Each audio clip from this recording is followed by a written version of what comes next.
د سولې خبرې د افغانانو لپاره هیڅ ګټه نه ده کړې. سلامونه، وخت بخیر. که غواړئ د دې راپور په اړه کره او تازه معلومات ترلاسه کړئ نو دغه ویډیو راسره تر پای وګورئ.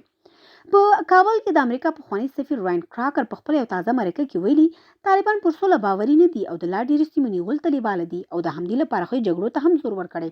روانې کراکر وایي د سولې روانې خبرې او لړۍ د افغانستان لپاره هیڅ راز ګټه نه ده لرلې او د جګړو د کمېدو سبب نه دی شوی چې دا وضعیت ټول ته د اندېښنې وړ ګرځېدلی. نوموړي وایي که پر سوله تمرکز ونشي او افغانان خپلې ستونزې د خبرو لارې حل نه کړي نو په دې هېواد کې د کورنۍ جګړو د دوام خطر شته او د احتمال شته چې وضعیت نور هم ترینګلی شي.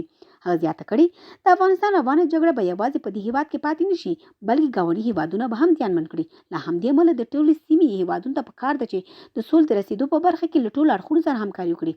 کراکر داسې مهال دغه څرګندونې کوي چې دمګړي افغان لوري ترمنځ مذاکرات په ټپه ولاړ دي خو جګړې شدید شوي دي او هره ورځ سلګونه ملکي وګړي او عام افغانان ته پکې مرګ ژوبله اوړي.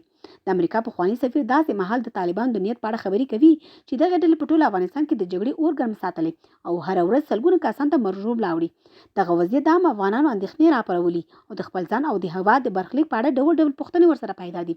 د شنونکو په باور طالبان لا هم د نظامي قوت له لارې د جګړې د ګټو په فکر کې دی ځکه خو دغه وضعیت ته دوام ورکړي. تر بلې ویډیو په لاس پارم زموږ یوټیوب چینل درسره سبسکرایب کړئ.